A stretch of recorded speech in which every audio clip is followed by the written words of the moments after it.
I don't know if you were ever. Good evening, everyone. Good evening, I'm Connie. I'm the Assistant Director for Shakespeare. And before we start, I'd like to share a few important details about our performance tonight. So the first one is we have two good fire sounds in our recordings, and we also use a fake pistol in one of the scenes. We also have discussions and mentions of suicide, some may find it distressing. Finally, we use some strobe lights for this. So all these are very important to our story. But of course, our priority is your well-being, so at any point if you feel a little uncomfortable and you need to step out, we want you to care for yourself and support you to do so. We appreciate your understanding and support, and we're very happy you're joining us tonight. And well, I hope you enjoy. Oh, God, I hate Shakespeare. That's right, I said it. No, I do. I hate Shakespeare. Why? I just don't get it how a mediocre actor from a measly little town is suddenly the brightest jewel in England's royal crown. Oh, God, I hate Shakespeare. His plays are wordy, but oh no, the great Shakespeare. That little turd, he has no sense about the audience. William Shakespeare. William Shakespeare was a verbal contortionist. He could bend his words like a contortionist bends his frame, and one would hope that he could with a name like William Shakespeare. William Shakespeare. Look, some of you seem lost. Okay, say your name was Robert Frost, and you couldn't write. Well, that would suck. But, hey, at least you could go as Bobby Frost and own an ice cream truck. He was balanced like a metaphor and could stack simile 5, 6 at a time and rhyme until the very last line of a soliloquy, which finally said outright what the previous 77 were only hinting at. He had puns and quips and tons of trips of sons on ships with nuns, with hips and buns and lips, but I have something that Shakespeare never had. Penicillin. See, it hadn't been invented yet. Back then, they only had quillicillin. Hey, it's not that hard, Bard. I'm sorry. I got a bone to pick with you, William. So if you could just listen up here and listen to this Theater Kids Theater query here and maybe act like a real artist for once in your life. Say Van Gogh and lend me your ear. You're not a writer. You're a writer like Hulk Hogan's a street fighter. You accumulate your wealth, you hold nature as to a mirror of itself. You know, just because you're messed up doesn't mean that we are too. You know, just because you're in love with your mom doesn't mean that Danish princes are too. What? Who? Yeah, Hamlet, Shakespeare, that's right, you know. The young prince whose father died at the hand of his uncle with whom his mother lied. Sound familiar? It's the Lion King. You stole from a Disney movie, you plagiarizing mooch. What's next? A French king on a quest to find his lost son, Nemo. Oh, and by the way, poetic talent is really easy to fake when thy sentences doth no sense make. To be or not to be? That's the question.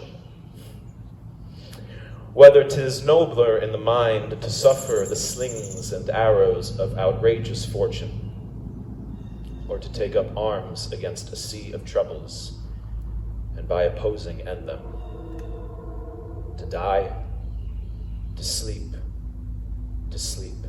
no more, and by a sleep to say we end the heartache and the thousand natural shocks that flesh is heir to. 'Tis a consummation devoutly to be wished, to die, to sleep, perchance to dream. There's the rub. For in that sleep of death, what dreams may come when we have shuffled off this mortal coil, must give us pause. Like what?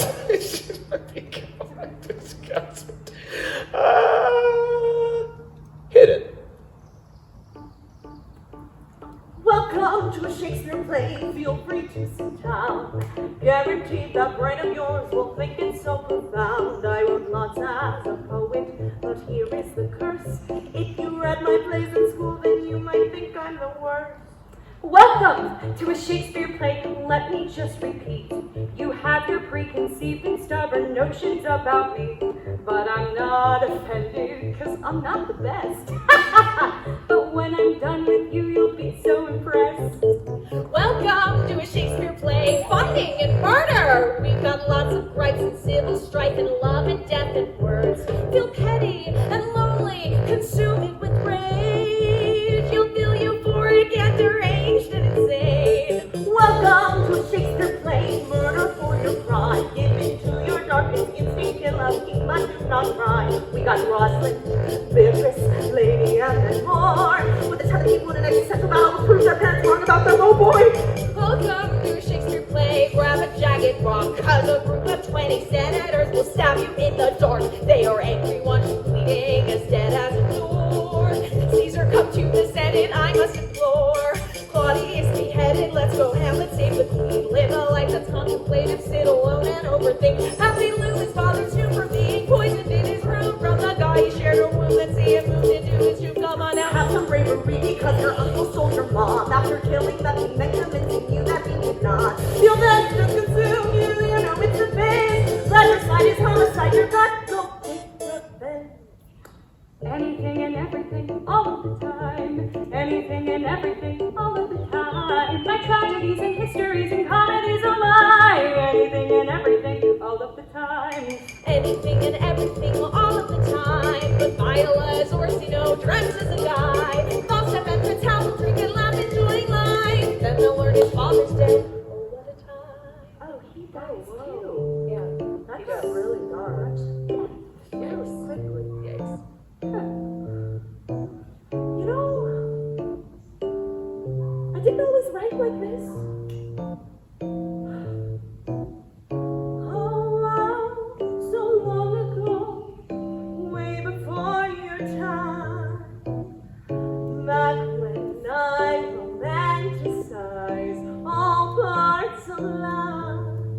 Before demagogues, Roman mobs, dementia that I felt so bright and wrote so light, adapting the tale of those two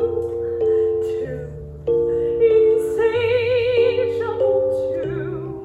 Romeo, take the invite to Juliet's room, and they say all the things young lovers still do. And she is wooed, and he is wooed, wooed, wooed, unstoppable, watchful, time's almost out. They're married? Wow. Look how they swoon, happily ever after. But here to ruin their plans. I put the world in their hands.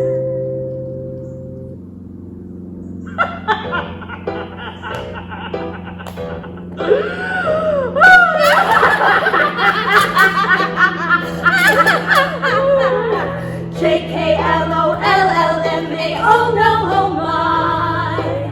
A love that moves that fast cannot survive. Right now they are young and dumb, but when they're 65, yes they could, but we won't know, cause they just died. Oswald Winter's Labour's Cleo Hamilton line. Crescent Merchant Pericles, the 12th in the line. Midsummer to Jenkinstone, the 10th is Henry I. And then St. Eric, Macbeth, Titus, Caesar, Lear, Othello, R.A.J. White. Much ado as you like. Welcome to Acting Shakespeare!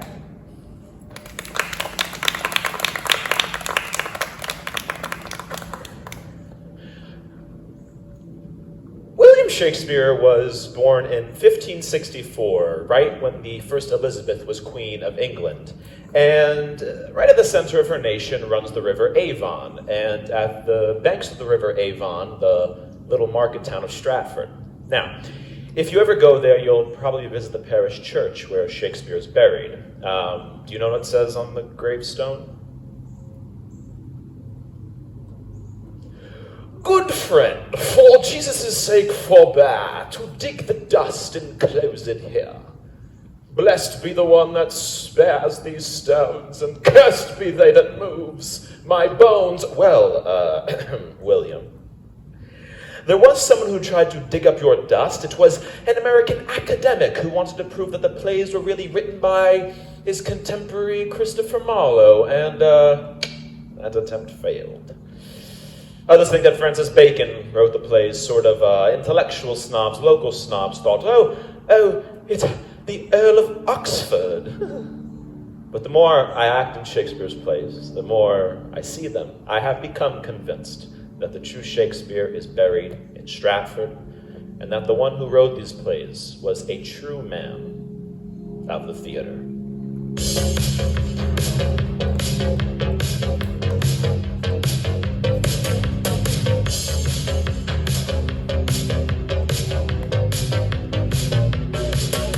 Well, I was born in Stratford upon Avon, right? A tiny small port town in England, uncomfortably white. My father would bring actors to perform in the night, being the bailiff or the constable guy. I fell in love with theater when I was just a wide-eyed kid. The way the actors spoke and commanded my imagination, full of passion, never stood a chance. I was overwhelmingly infected. Turned 18, he was feeling bold. Ran away to London to turn it into his new home. Left his wife and kids went all alone. Kinda messed up, maybe borderline reprehensible. I'm problematic. When I was 17, I left my whole family, I abandoned. Ooh. You're a problem. Probably sound like a jerk. Probably was. Wait, that's not right.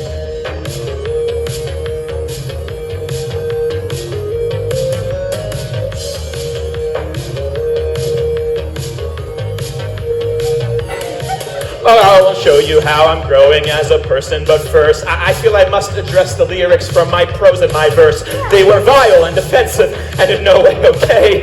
My writings are my own. I won't explain them away. I should have started celebrating when I'm starting in this song. I was totally wrong when I wrote it. Future, please forgive me, for I did not realize what I did, or that you'd live to, regret it. Times have changed, my writing will get old. Are you ever gonna hold me accountable? My legacy's invincible stronghold. Isn't anybody gonna hold me accountable? I'm problematic. He's a problem. How I surrounded all my characters with tropes are so offensive. He's a problem. Okay, I'm gonna go rewrite it, or not rewrite it. Is your writing bad? What should I do with it? My writing's totally awful. My plays are so chock full of stuff that's barely witty. All of it was perfectly lawful, just not very thoughtful at all, and just not that witty. And I was totally awful. His plays are so chock full of stuff that is barely witty. All of it was perfectly lawful, just not very thoughtful at all, and just really. So how do I reform it? Yes, I've been complicit. Yes, I've been complicit. If I'm gonna fess up first, I gotta fess up.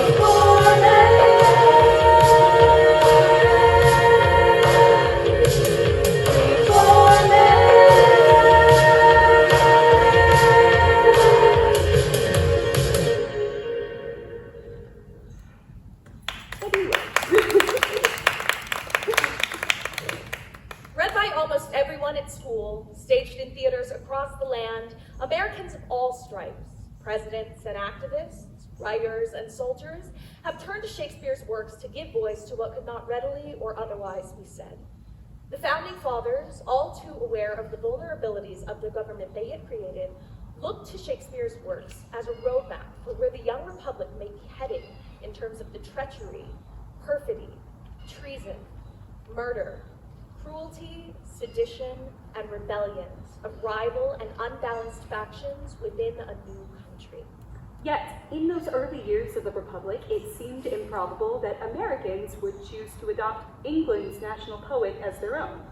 How Shakespeare won over Americans is something of a mystery. At first glance, it seems almost perverse that Americans would choose to make essential to their classrooms and theaters a writer whose very works enact on some of their darkest nightmares or most lurid fantasies. Hamlet alone touches on incest, suicide, drunkenness, adultery, and fratricide. You got it. As much as many want to believe in the universality of Shakespeare's plays, the experience of seeing Othello performed in the antebellum South, where it was quite popular, though the title role was only played by white actors in blackface, could not have been more different than seeing Paul Robeson play Othello in 1943 on Broadway, the first time an African-American actor would do so. The pressure of the times matters. The GI Hamlet, performed by and for infantrymen in the Pacific in 1944, was a far cry from a production Abraham Lincoln saw during the Civil War in Washington. And Lincoln's understanding of Macbeth was radically different from that of the actor and white supremacist John Wilkes Booth, who assassinated him. Abraham Lincoln, John Wilkes Booth, and William Shakespeare. These are the three we will focus on tonight. In the 1860s, leading actors visited the White House, where President Abraham Lincoln enjoyed grilling them about what he thought were unconscionable changes to what Shakespeare wrote. He asked the actor James Hackett to justify why he cut the scene from Henry IV in which the outrageous and rebellious outcast Prince Hal and the lovable, affable friend Falstaff take turns playing Hal's father, the disappointed, rigid, and estranged king. Thou stand for my father, and examine me upon the particulars of my life. Shall I? Content, this a chair shall be my state. This dagger shall be my scepter, and this cushion shall be my crown. And give me a cup of sack to make mine eyes look red, for it may be thought that I have wept, for I must speak in passion, and I will do it in King Cambyses' vein. Oh, Harry! I do not only marvel how thou spentest thy time, but also how thou art accompanied. Shall the son of England prove a thief, and take purses? A question to be asked. There is a thing, Harry, which thou hast often heard of, and is known to many in our land by the name of pitch. This pitch, as ancient writers do report, doth defile, so doth the company thou keepest. And yet, Harry, there is a virtuous man whom I've often noted in thy company. Yet I know not his name. A goodly, portly man, i' faith, and a corpulent of a cheerful look, a pleasing eye, and a most noble carriage. And I think his age be some 50 or by, and lining and claiming 60. Now thou remember me? His name is Falstaff. If that man be lewdly given, he deceiveth me. For Harry, I spy virtue in his looks. Him keep with, the rest banish. Now tell me, thou naughty varlet, tell me, wast thou been this month? Dost thou speak like a king? Do thou stand for me, and I'll play my father. Now, Henry, the complaints I hear of thee art grievous. There is a devil that haunts thee in the likeness of an old, fat man. A ton of man is thy companion. Why dost thou converse with that trunk of humours, that bolting hutch of beastliness, that swollen parcel of dropsies, that huge bombard of sack, that stuffed cloak bag of guts, that roasted Manningtree ox with the pudding in his belly, that reverend vice, that grey iniquity, that father ruffian, that vanity in years? Wherein is he good but to taste sack and to drink it? Wherein neat and clean but to carve a cape on and to eat it? Wherein cunning but in craft? Wherein crafty but in villainy? Wherein villainous but in all things? Wherein worthy but in nothing. That old abominable misleader of youth, Falstaff, that old white-bearded Satan, my lord! The man I know, but to say I know more harm in him than in myself, would to say more than I know. And he is old, the more the better. That is right, just do but witness it, but to say that he is saving your reverence, master, that I utterly deny. If sugar and sack be your fault, God help the wicked. If the old and merry be a sin, then I know many an old host that is to be damned. If to be fat, we to be hated. Rather than Pharaoh's lean kines, to be loved. Oh, my good Lord, banish Bardolph, banish Peter, banish Poins, but for kind Jack Falstaff. True Jack Falstaff. Sweet Jack Falstaff. Valiant Jack Falstaff. And the more valiant being that he is, oh, Jack Falstaff, banish not him thy had his company, banish not him thy had his company. Banish plump Jack, oh, and banish all the world.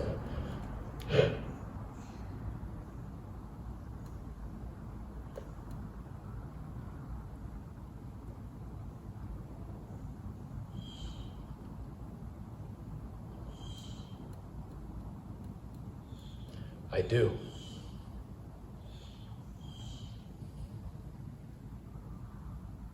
I will.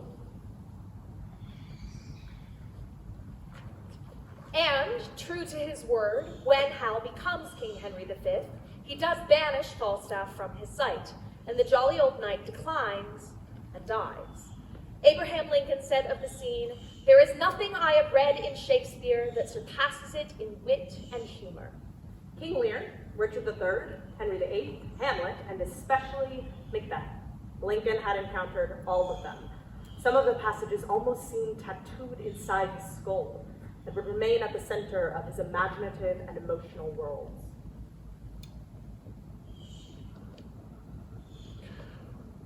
Were Lincoln less revered, we may have thought of him a bore for asking friends, family, government employees, and relative strangers to listen to him recite, sometimes for hours on end, the same few passages from Shakespeare's plays. But it's what he liked to do.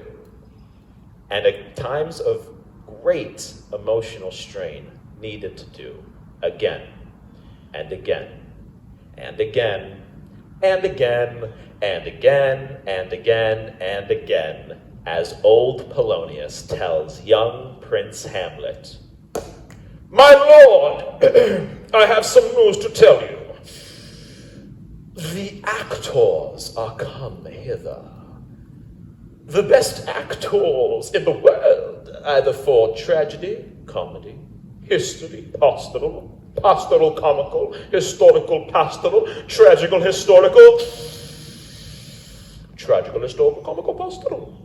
Scene individable or poem unlimited, Seneca cannot be too heavy, or Plautus too light. Oh, the law of the writ in the liberty, these are the only men. You are welcome.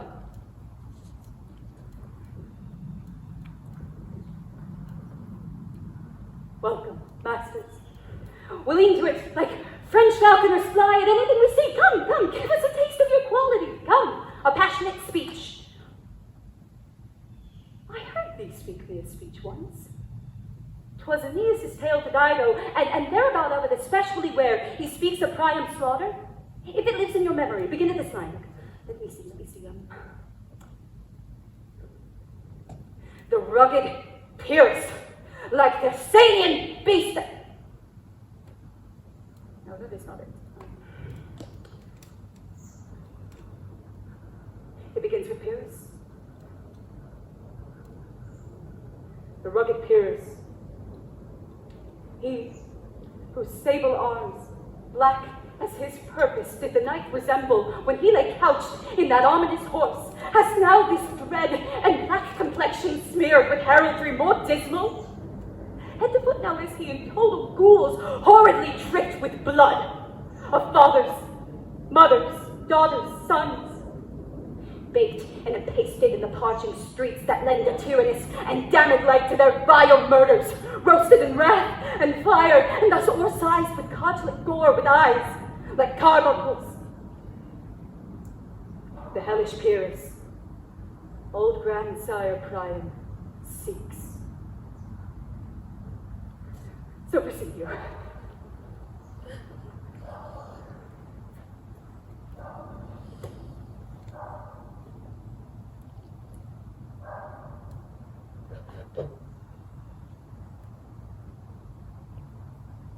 Suddenly he finds him, swinging too short at the Greeks. His playful sword, rebellious to his arm, lies where it falls, defying commands. An uneven match.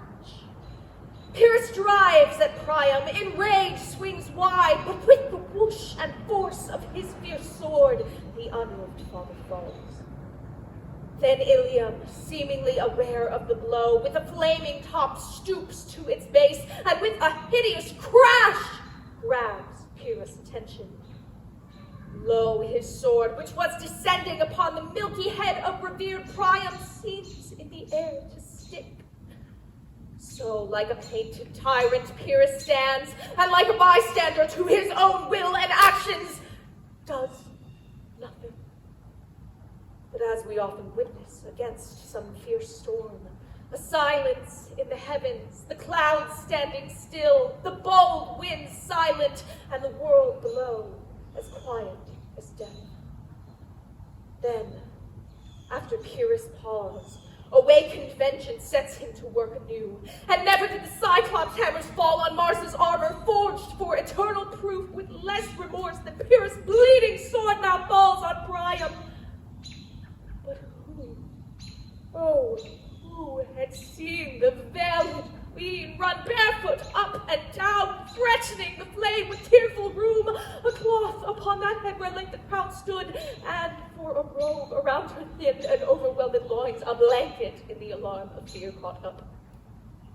Whoever had seen this with a tongue steeped in venom against fortune's stake would have pronounced it treason! But if the gods themselves had seen her then, when she saw Pyrrhus make malicious sport in carving with his sword her husband's limbs, that instant burst of clamor that she made, unless things mortal moved them not at all, would have made milch the burning eyes of heaven, and passion in the gods.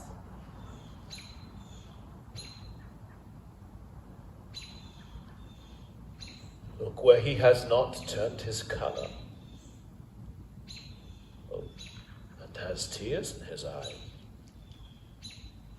Pooh there! No more!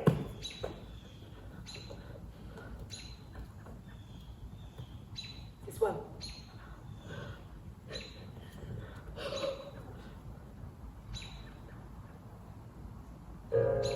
Then March changing, suspicion fading up, father sudden that he's gone. Nightmares raging, it's like everything happened all at once. What on earth is going on? There's people crying in the streets, the pain, the doubt. The more I look, the more I see something's not right now. Was my father murdered? Should I write out a poem, but really who's gonna go for writing at a time like this? Should I be writing at a time like this? I wanna help to leave this world better than I found.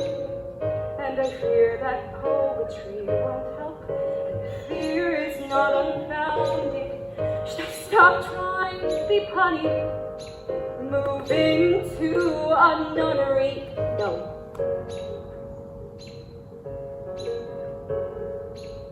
What do I do?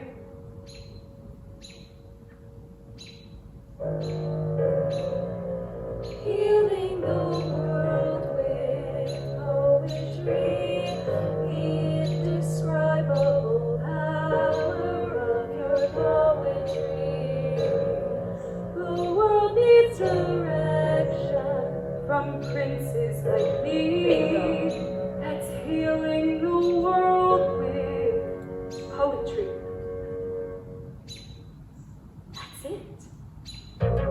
The world is so messed up. Monarchical oppression, income inequality, the other stuff. There's only one thing that I can do about it. While being praised and being in the center of attention.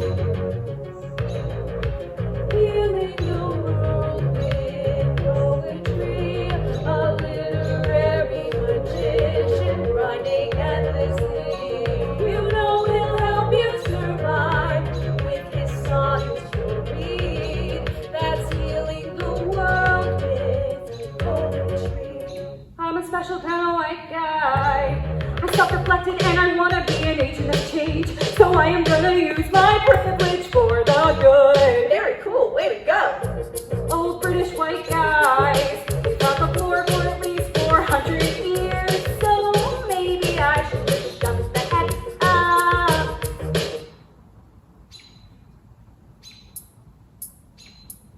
I'm bored. I don't want to do that. There's gotta be another way where I can help out without standing on the sideline. Never! The wait is over.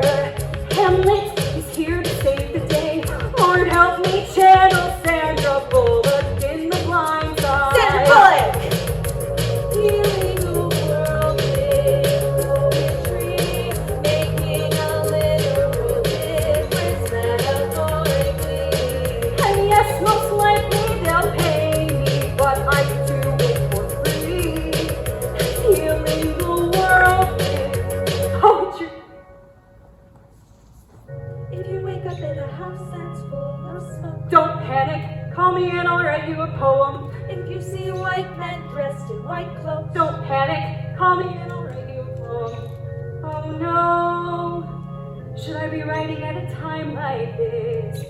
If you start to smell burning toast, you're having a stroke or overcooking your toast. if you wake up in a house that's full of smoke, don't panic, call me and I'll write you a poem. If you see white men dressed in white clothes, don't panic, call me and I'll write you a poem. Oh no, should I be writing at a time like this? Somebody help me out, 'cause I don't know. And I wanna help to leave this world better than I found it. And I fear my poetry won't help, and the fear is not unfounded. Should I stop trying to be punny, moving to the nunnery? No! I know what I gotta do. Healing the world with poetry, making a literal difference metaphorically. I swore I'd never be back, and now I'm back on my feet. I am healing the world with poetry.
Lincoln and his assassin, the actor John Wilkes Booth, interpreted Shakespeare in profoundly different ways.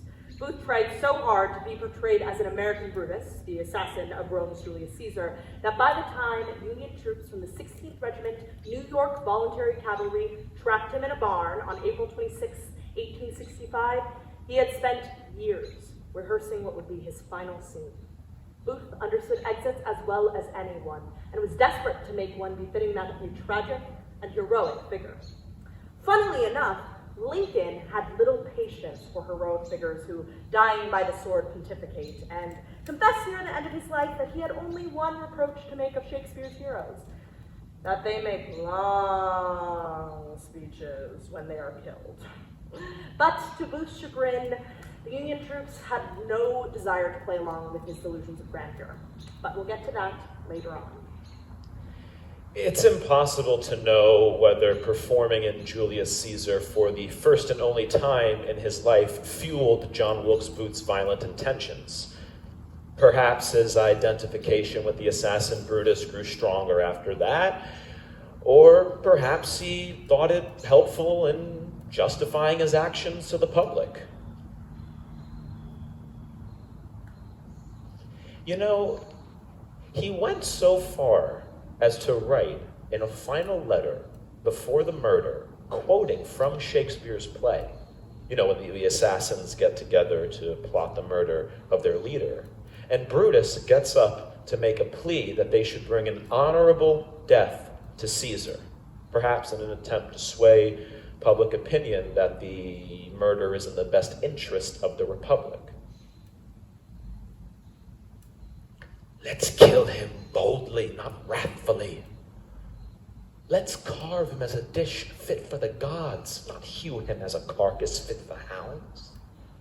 And let our hearts, as subtle masters do, stir up our servants to an act of rage, which after seem to chide him, this shall make our purpose necessary, not envious, which so appearing to the common eyes, we shall be called purgers, not murderers. Murder is a tawdry little crime.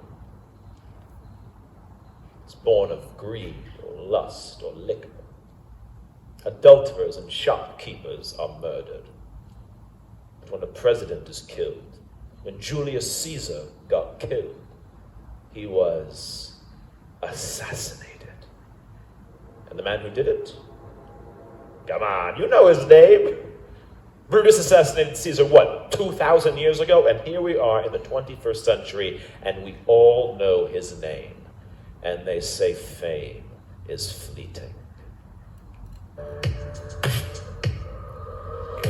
William Shakespeare, William Shakespeare, William Shakespeare. William Shakespeare, William Shakespeare, William Shakespeare. You dead! William Shakespeare, William Shakespeare, William Shakespeare. Congratulations, William Shakespeare, William Shakespeare, William Shakespeare. Oh!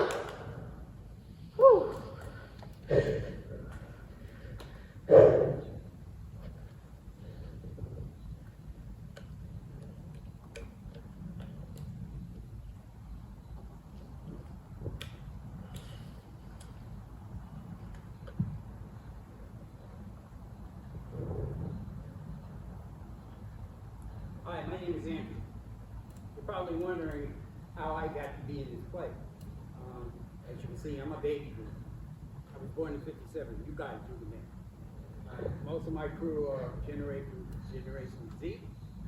Over the past months during rehearsals, we got a chance to know one another. So we opened up what got us to this point. And they were impressed with what got me to this point myself. This is my debut. Like I said, I'm a baby boomer. We were talking about different things that we go through in life, okay? I had a stroke. I had to learn my ABCs, 1, 2, 3, all over again. I had cancer. I lost a son.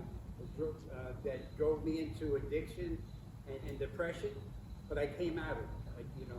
I'm still up here trying to do my best. This is my second act, and I'm trying to inspire people to do their second act. Just because you're hit with some kind of problem doesn't mean your life is over. It may mean it's different, but you can move on. And I just want to, enough about me. Let me tell you a little bit about Abraham Lincoln. In May of 1862, when the war was going badly for the North, and Lincoln was mourning his recent death of his beloved son, Willie, he traveled to Fort Monroe with his Secretary of War, Edward Stanton, and General Egbert L. Beale. Now, several accounts of that trip still survive. Bill was impressed with Lincoln's ability to repeat almost word for word what he had read, and recalled during the trip, Lincoln would sit for hours just repeating the finest passages of Lincoln's best plays. Once in Fort Monroe, again, Lincoln found it necessary to read Shakespeare for distraction, and comfort. One of his officers there, Canon D. Grand Buchanan, recounted this several years later. Once at Fort Monroe, he asked to borrow a copy of Shakespeare's plays. He read it for hours. He read Macbeth, Lear, and finally St. John. Passage beginning with, "Grief fills the room up of my absent child. He lays in his bed. He walks up and down with me. Constance bewails the loss of her child." Cannon was struck on how deeply moved Lincoln was. He laid the book on the table, and then he said, do you ever dream of having a lost friend, that you're in direct communion with that friend? And reality, that it wasn't a reality? And I replied, yes, I think all of that had that experience.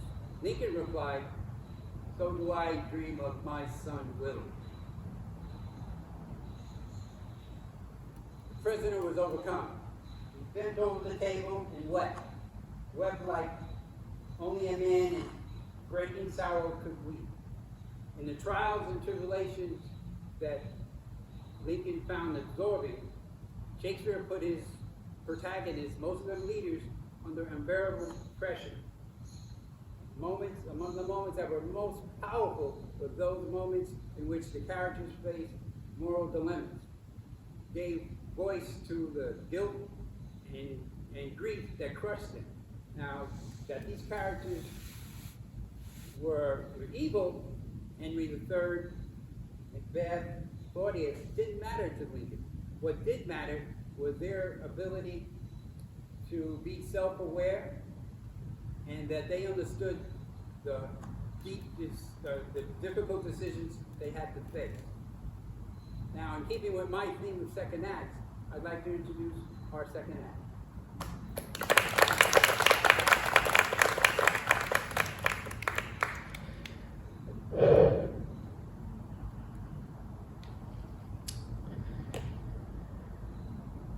Shakespeare's first great smash hit was a play about King Henry V's son, King Henry VI.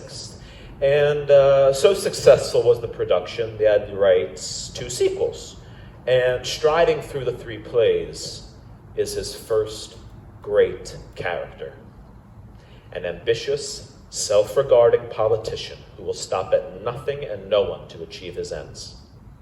A man who one day will rival Stalin or Hitler with his tyranny, but like all of Shakespeare's great characters, he speaks directly to the audience. Like his villains and heroes, he confides into you his deepest desires. He makes you laugh, smile.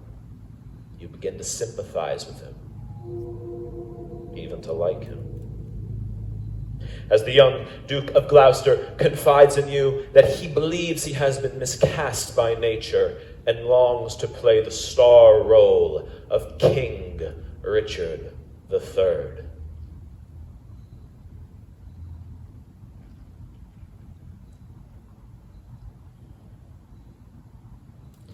Well, Say there is no kingdom then for Richard, what other pleasure can the world afford?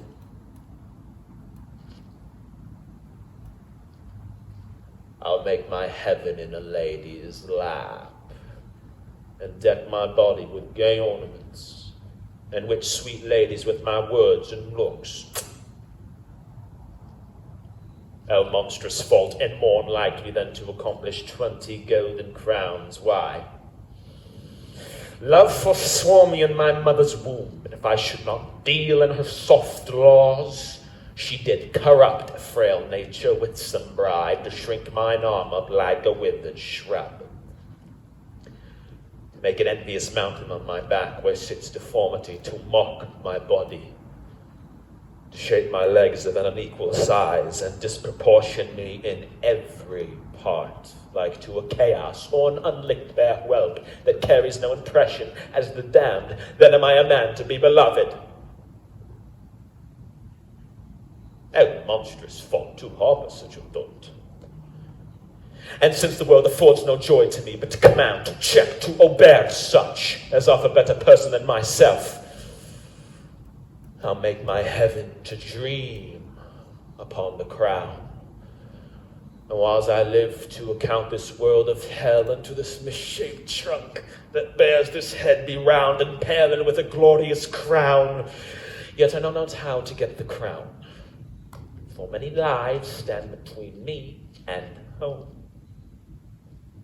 And I, like one lost in a thorny wood that rents the thorn and is rent with the thorn, seeking a way, yet straying from the way, not knowing how to find the open air, torment myself to catch the English crown, and from that torment I will free myself, or hew my way out with a bloody axe.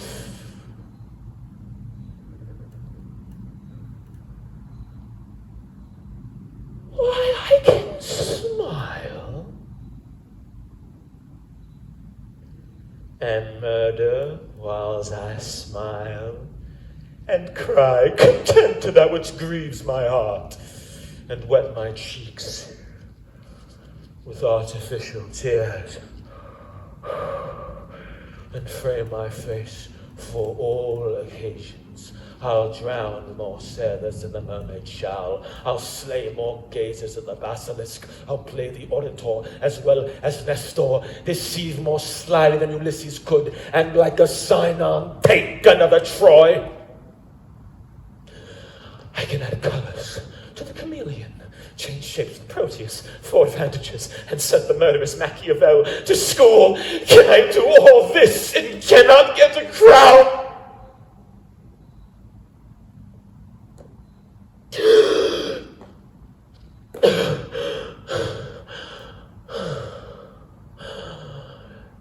Tut, and further off.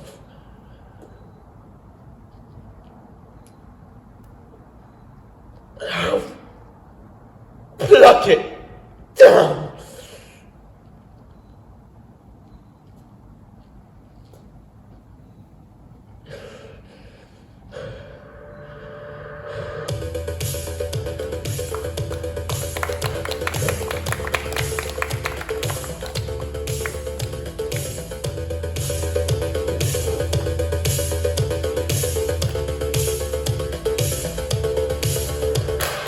Hero of the theatre, born in 1664, William Shakespeare. Hero of the theatre, born in 1664, William Shakespeare. Come on, William, you can do it. Take the way, put the back into it. Tell us why, Show us how. look where you came from, look at you now. Follow Fletcher, Ben Jonson, And if there's right, the right, through their rhymes, drink their blood. Come on, Will! Get him!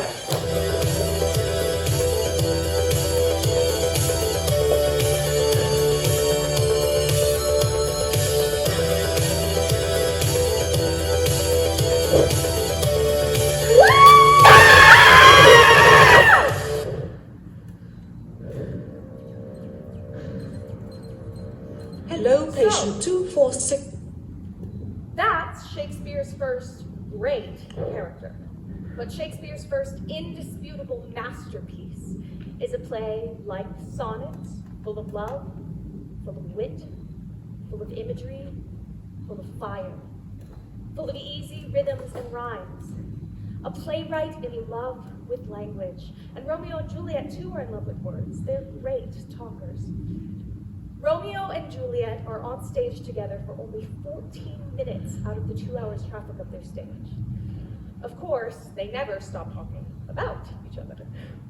And because we're working in a theater where there's no artificial light, their words must describe the light. The moonlight, the starlight, the sunlight, the lamplights, lanterns, candles, and colors, too. The black of night, the shade of dear Juliet's hand, the crimson of her lips, her cheeks, and the blood. Blood. This is a play about death as much as it is a play about life. Romeo's first entrance into the play, he's thinking and feeling that death is in the air. He almost knows that after his first ecstatic meeting with Juliet and their secret marriage and his banishment and his return, that he will die of suicide. Life and death meet in one word in the play. It's a play full of puns, and here's a double meaning that is easy to miss these days. The verb to die means not only to expire, to end life, but for the Elizabethans, it had another meaning of achieving a certain climax, the very pinnacle of life. And so, there is no world without Verona Wall! Patient 24602. Oh, hello. How are you feeling? Not great. Has the treatment been working? No, I don't think so, no. What are your remaining symptoms? I internalize my feelings a lot. I have trouble articulating how I'm feeling to other people. I really So basically, you're still a little...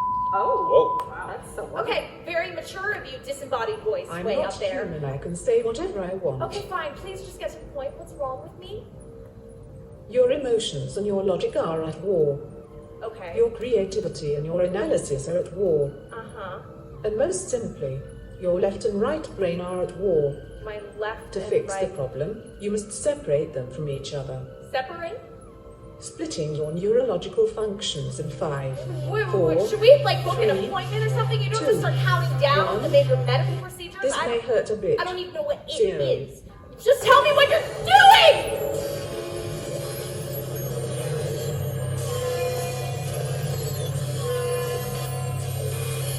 Isolation complete. This is their left brain, objective, logical, cold, analytical, aware of patterns, aware of trends. They're efficient and This is their right brain, subjective, creative, sensory, aware of feelings, aware of people. They're emotional and an idiot. Oh, well, that is an opinion, so Okay, just too. careful with opinions. Play nice. Friar Lawrence, I am the left brain. I emulate calm in Verona, which is insane. I've got a job to do, and I will do it right. Cause the main goal's keeping him alive. I am Romeo and Doty, reverse orders, and I cried for at least 3 hours after Rosaline rejected me. Owie, I'm like the right brain. I have theories. I'm a little all over the place, but I'm lustful and trustful, and I'm looking for somebody to love or other things. We're at the fall now, we're at the fall now. Play it cool around all of the females. For evolutionary purposes, repopulate. So study matches and see if they're compatible mates. Oh my gosh, I think she might be the one. There's something about her. I just can't describe it. Oh no. I am the earth, she is the glorious sun. I want her to trust me, and I just want her to. I don't know how to say this. I just want to lick her face. All right, Romeo, that is a no-no. Why, Friar? It makes me feel so alive. Well, I've tried it. I think I like it. Romeo, she's the daughter of the Capulet house. A love affair like yours could bring Verona down. Stay calm and collected. You're acting wild. listen to adults, you hormonal child. You said the world was broad and wide. Surviving is everything, but it isn't anything at all. If I can't be with her, I'd rather die. And you think you're helping me. Let's see. Is he helping me? No, he's not. Well, you killed Tybalt, so let me run the numbers up. You're banished. Banished? Really? They're just gonna banish me? I mean, yeah, don't kill the messenger, all right? Just saying facts, and the fact is you're officially banished. I'm banished. Well, I'm not going anywhere, okay? Yes, you will, because if you don't know, you killed me. Ooh, I'm Spider Lawrence. I like writing papers and telling Romeo he's banished and making him really sad. Look, I'm just trying to do my job, all right? That's to keep you alive, be your protector. I'm supposed to keep you emotionally stable through all of this. I'm supposed to look after you. You remember Rosalind? You have the same feelings for her, the same feelings. What happens if you change your mind? You'll blame her for how you're feeling. She'll ask what happened to Tybalt. She'll hate you. I know she will. She'll hate you!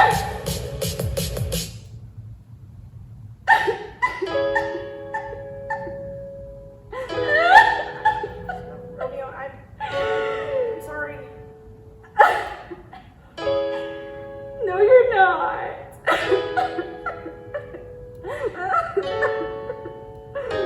Look, maybe there's something that we could do together. Together? Take Montagues and Capulets. Bring them together. I'm listening. Their children's holy union could help them reconcile.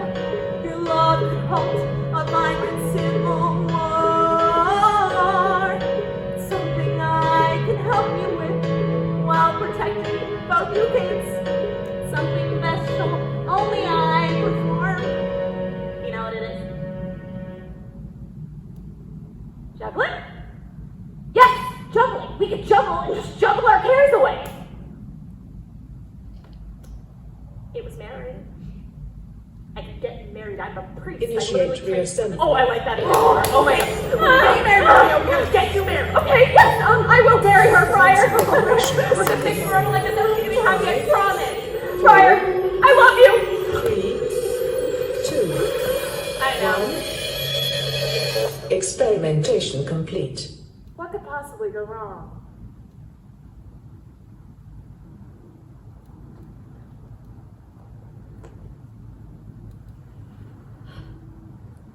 Some of those who knew John Wilkes saw Shakespeare's hand behind his act.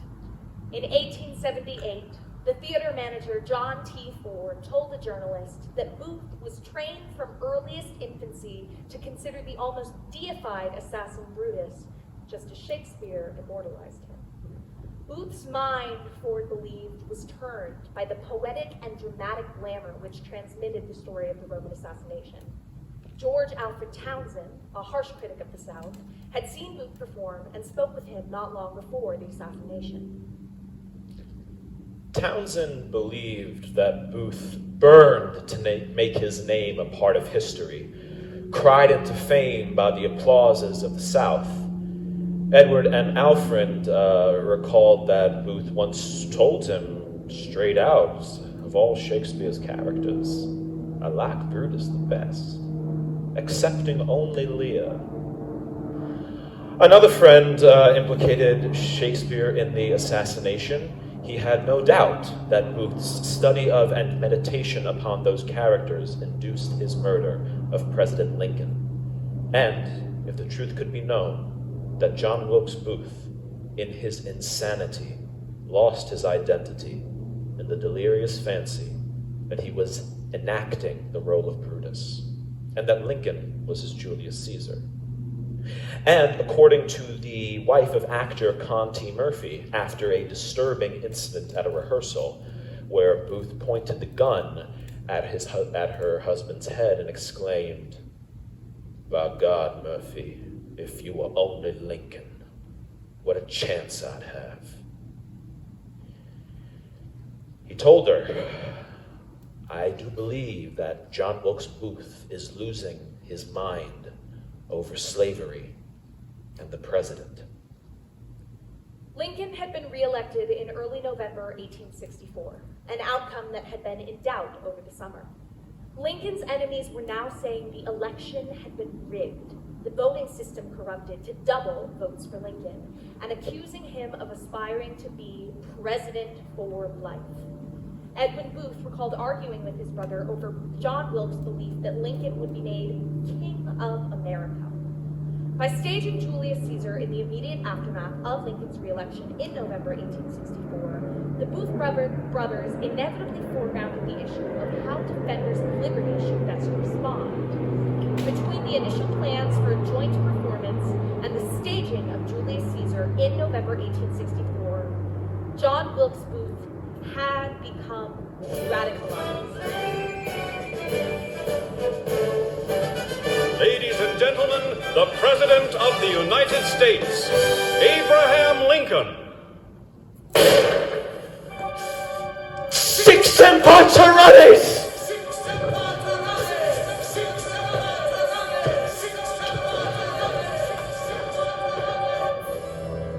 Someone tell the story, someone sing the song. Every now and then the country goes a little wrong. Every now and then a madman's bound to come along. It doesn't stop the story. The story's pretty strong. It doesn't change the song.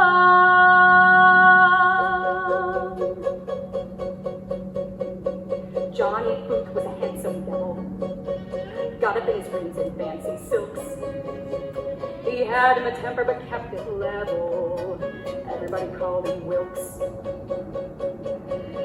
Why did you do it, Johnny? Nobody agrees. You who had everything, what made you bring a nation to its knees? Some say it was your voice is gone. Some say it was booze. Some say you killed a country, John, because of bad reviews.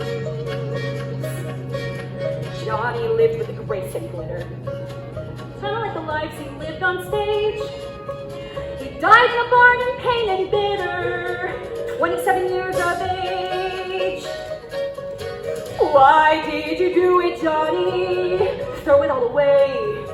Why did you do it, boy? Not just destroy the pride and joy of Illinois, but all the USA. Your brothers make you jealous, John. You couldn't fill his shoes. Is that the reason? Tell us, John, along with bad reviews.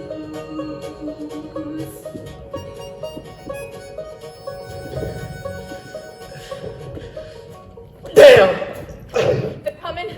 They'll be here any minute. I need your help. I gotta write this. I can't hold the pen. Johnny, they found us. We've got to get Not out of until here. I finish this. Johnny! No!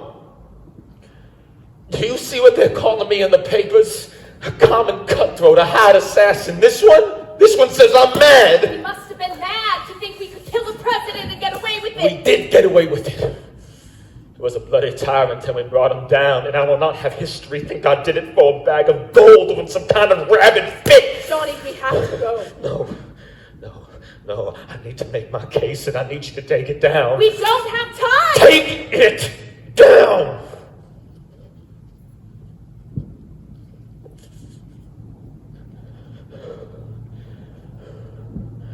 An indictment of the former President of the United States, Abraham Lincoln, who is here in charge of the following high crimes and misdemeanors. Say your ship was sinking, John. 1, that you did ruthlessly provoke a war between the states, which cost some 600,000 countrymen their lives. 2, You started missing cues. 2, that you did hurl your critics into the North, been present without benefit of treason and trials. 3, Say it wasn't Lincoln, John. shut up! You merely had a slew of bad reviews. I said shut up! Booth! We have 50 soldiers out here, Booth! Give yourself up or we'll set fire to the bar! Don't shoot him! No!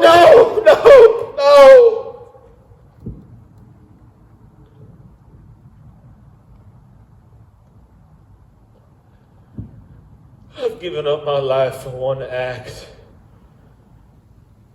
You understand? Do not let history rob me of its meaning. Pass on the truth. You're the only one who can.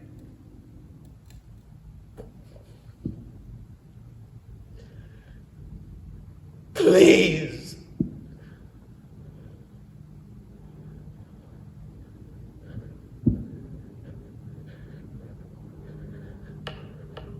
He said, damn you, Lincoln, you righteous boy. Tell him what he did. Blood you turned into civil war. Tell him. He said, damn you, Tell him. damn you, Lincoln, and damn the day through the USA.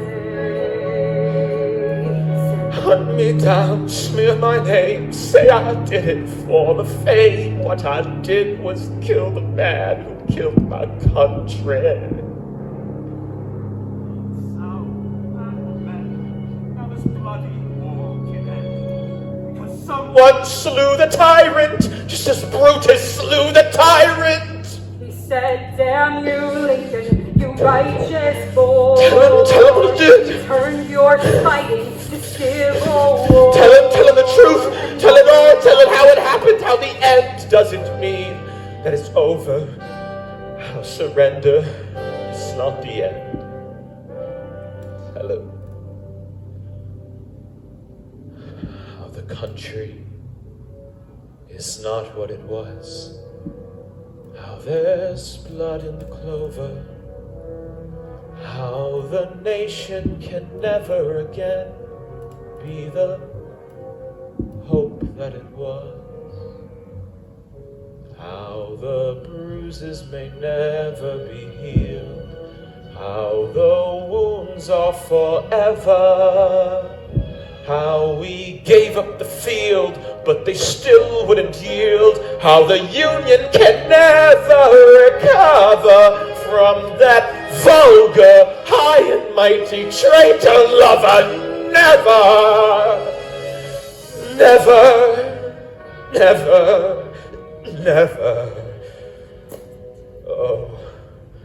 Oh, the country is not what it was.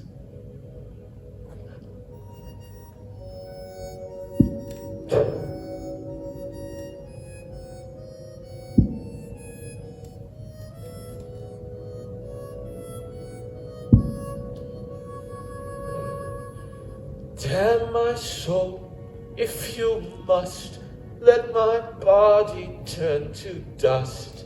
Let it mingle with the ashes of the country.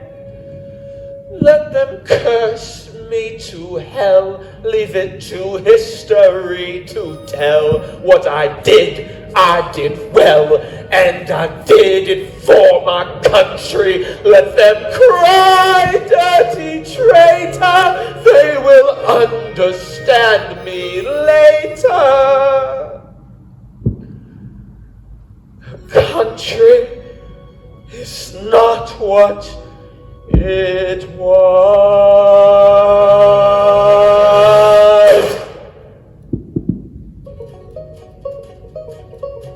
Johnny Booth was a headstrong fella. Even he believed the things he said. Some called him noble, some said yellow. But what he was off his head. How could you do it, Johnny? Calling it a cause. You left a legacy of butchery and treasonry. Took eagerly and thought you'd get applause. But traitors just get jeers and boos, not visits to their graves. While Lincoln, who got mixed reviews because of you, John now gets only raves. Damn you, Johnny, you paved the way for other madmen to make us pay. Lots of madmen have had their say, but only for a day.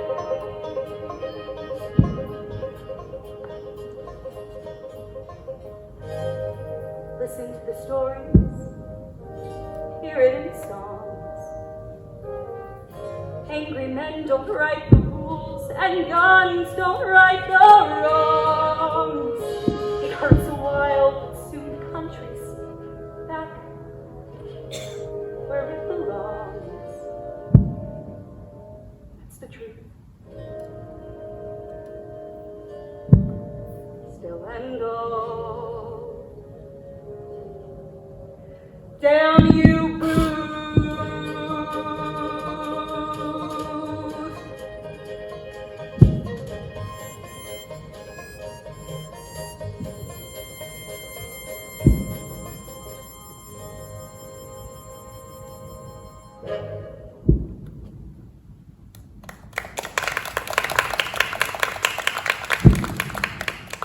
But efforts to recast the assassination of Lincoln as a reenactment of Julius Caesar found little purchase among Americans, even in the defeated South.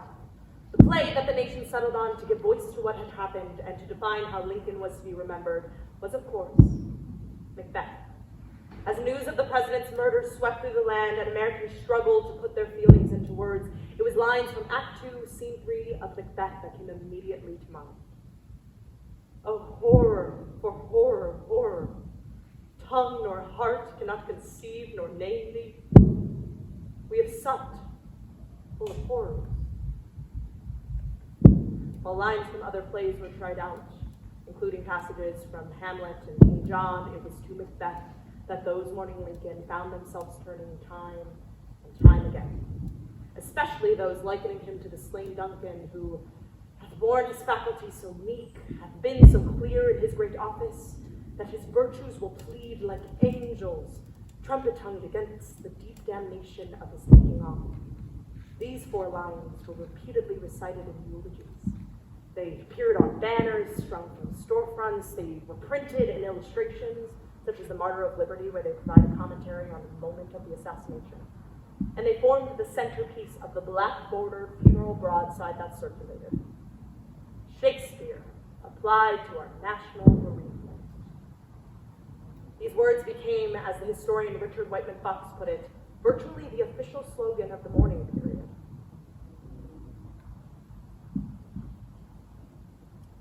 The universal currency of Shakespeare's works offered a collective catharsis in a divided America, and the story of Lincoln's assassination was successfully recast as a national tragedy of Shakespearean dimensions.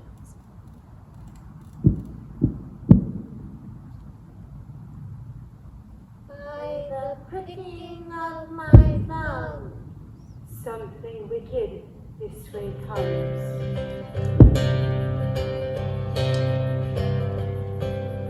Stunning victories in battle being put on the map. Golden boy of Scotland, it's the General Macbeth.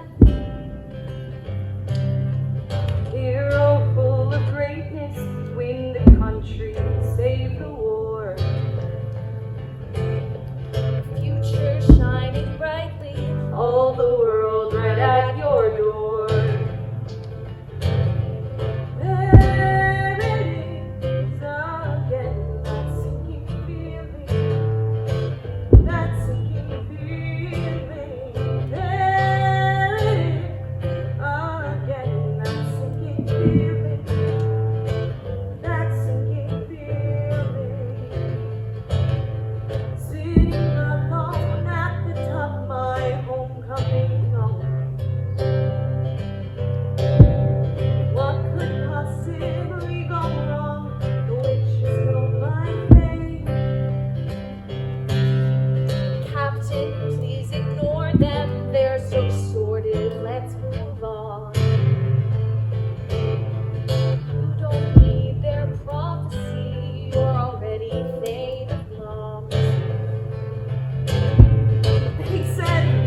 my whole life. Always weighing the pros and the cons, the rights and wrongs. Killer with a conscience, the real tragedy all along. There it is again, that sinking feeling, that sinking feeling. There it is again, that sinking feeling, that sinking feeling. Hey, what can we say? It's the life you choose. Could steal the throne away. Hey, what can we say? This is the life you choose. Power to power, seal your fate. Ba-da-da, ba-da-da, ba-da-da-da-da-da. Hey, what can we say? It's the life. This is the nightmare. Ba-da-da, ba-da-da, ba-da-da-da-da-da. Hey, what can we say? It's the life you choose. These are the choices that you make. Ba-da-da, ba-da-da, ba-da-da-da-da-da. Hey, what can we say? This is the life you choose. You can't reverse this. It's too late. Ba-da-da, ba-da-da, ba-da-da-da-da-da. Hey! Each speech must be put in the context not only of the whole scene, but in the context of the whole play. And so, Macbeth arrives back from battle after having almost single-handedly saved Scotland from defeat. And like most successful generals, he wants to get into professional politics. He meets 3 witches who promise him that he can become King of Scotland if only he will kill the present King Duncan, the good old man, his patron and his friend. And urged on by his wife, he commits the murder. And therein starts the reign of terror. And so now, with your help, imagine with me, if you will, Macbeth returns from battle, the golden boy, and from the height of ecstasy and optimism and achievement, he falls deeper and deeper and deeper, always weighing the rights and wrongs, the pros and cons, always his imagination alive. The real tragedy of Macbeth is that he is a murderer with a conscience. And so, all hail Macbeth, Thane of Glamis! All hail Macbeth, Thane of Cawdor! All hail Macbeth, who shall be king hereafter.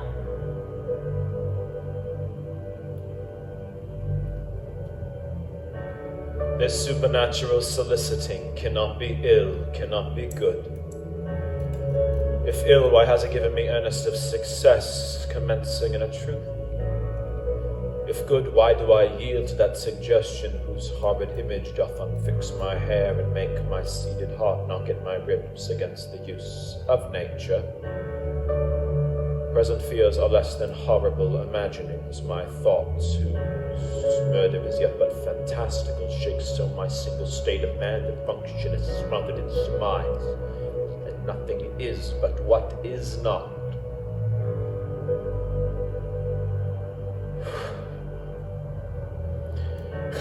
If chance will have me king, why chance may crown me without my stir. Come what come may, time and the hour runs through the roughest day.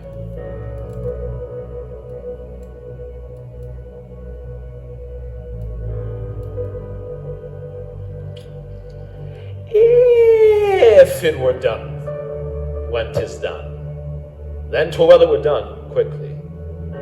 If the assassination could trammel up the consequence and catch with his success, that but this blow might be the be-all and the end-all here. But here, upon this bank in short of time, we jump the life to come. But in these cases we still have judgments here, which being taught return to plague the inventor. This even-handed justice commends the ingredients of our poison chalice to our own lips. He's here in double trust. First as I am his kinsman, and then his subject, strong both against the deed than as his host, against whose murderer should knock the door and not bear the knife myself. Besides, this Duncan hath borne his faculties so meek, hath made it so clear in his great office, that his virtues will plead like angels. Trumpet-tongued against the deep damnation of his taking off in pit like a naked newborn babe, striding the blast, or heaven's cherubim horsed upon the sightless courtiers of the air, that blow the horrid deed in every eye, that tears will drown the wind. I have no spur to prick the sides of my intent, but only vaulting ambition, which all leaps itself and falls on the other.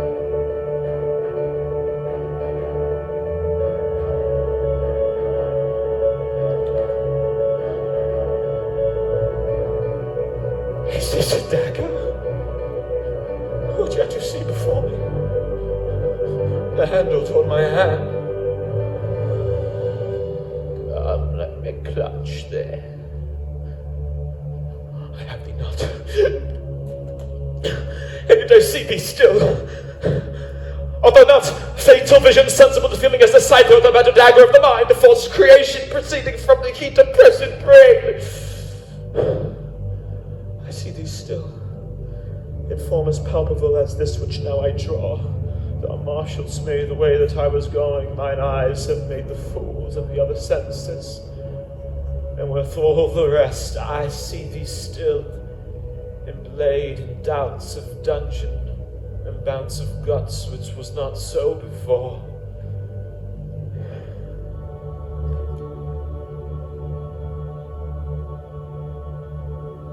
There's no such thing. It is the bloody business which informs us to mine eyes. Now of the one half world, nature seems dead, and wicked dreams abuse the curtain's sleep. Witchcraft celebrates pale Hecate's offerings, and withered murder alarmed by his sentinel the wolf howls thus his watch with his stealthy pace. The dark wind's ravishing strides towards his design, moves like a ghost. Thou shorn, firm set earth, hear not my steps, which way they walk. For fear thy stones prate of my whereabouts, and take this present horror from the time which now suits with it. As I live, 2 words in the deep, 2 cold breath gives. I go, and it is done. The bell invites me. Hear it not, Duncan, for 'tis a knell that summons thee to heaven or to hell.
continent a new nation, conceived in liberty and dedicated to the proposition that all people are created equal.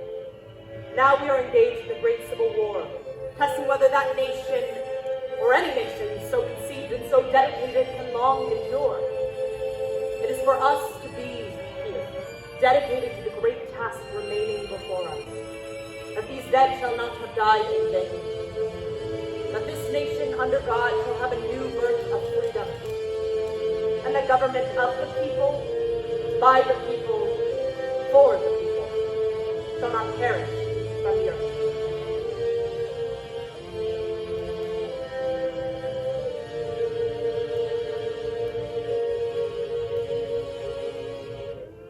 Our revels now are ended.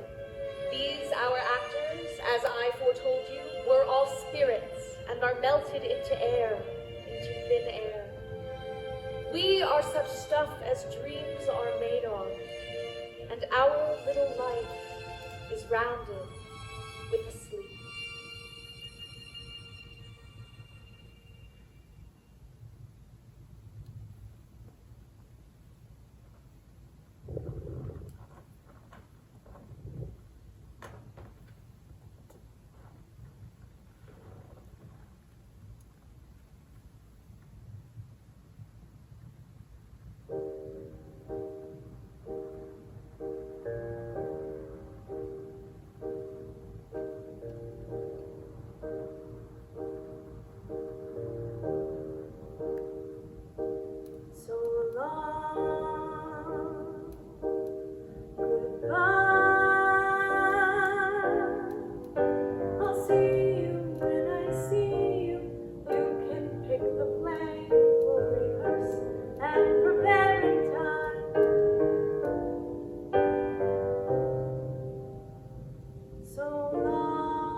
Take a breath and go write a poem. Grow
years. Oh my word, I can't believe the president is here. I can't see him. I know he's sitting up there. When Harper's Weekly runs his picture, I like to keep it, I like to tear it out. But my husband doesn't like it when I do this. He says he only has so much patience. I might just wear it out. Now the play has started, but my head is somewhere else. The way he saved the world, or something that's so dreamy. I wonder what his view is like from way up in that box. If I flash a little ankle, he might see me and be like, who's that fetching beauty? And I'll wave and be like, hey. And I'll run off with him and we'll have tons of babies. And I'll live in a log cabin and I'll stay home and brush his hair. And my husband here can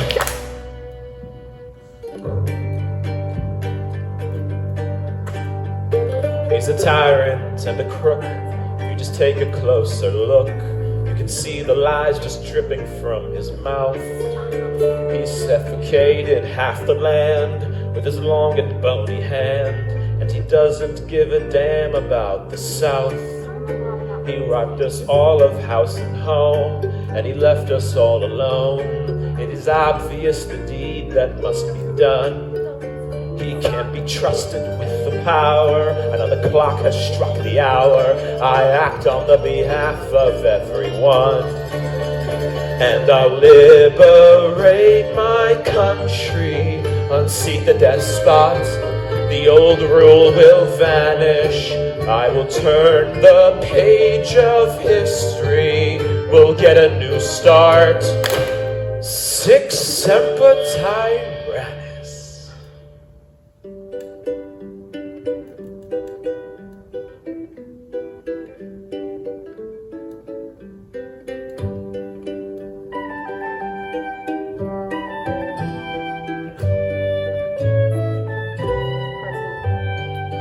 I don't like this play. All the actors stink, and the laughs are cheap. I've been out all day. I just want to eat. I just want to sleep. It's my second term. It's a fragile piece. It stays around. My resolve is firm. I've made this bed. Now I must lie down. My nation's come a long way, and today our many statesmen stand united. There's a heavy price we had to pay, and I hope our efforts don't go unrequited.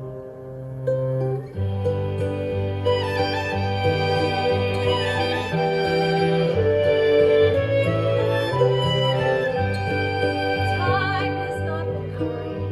We lost thousands of coins. I lost 2 of my own. North and South combined in an orgy of violence like none we've known. Such a war was fought. Brothers fought against brothers all mine. But was it for naught when the enslaved are freed from war? First term went by so fast. So far, I'm thankful for the years I've had. The war is now in the past, and this play really isn't that bad. Thank you. Good night, everyone. Thank you. All right.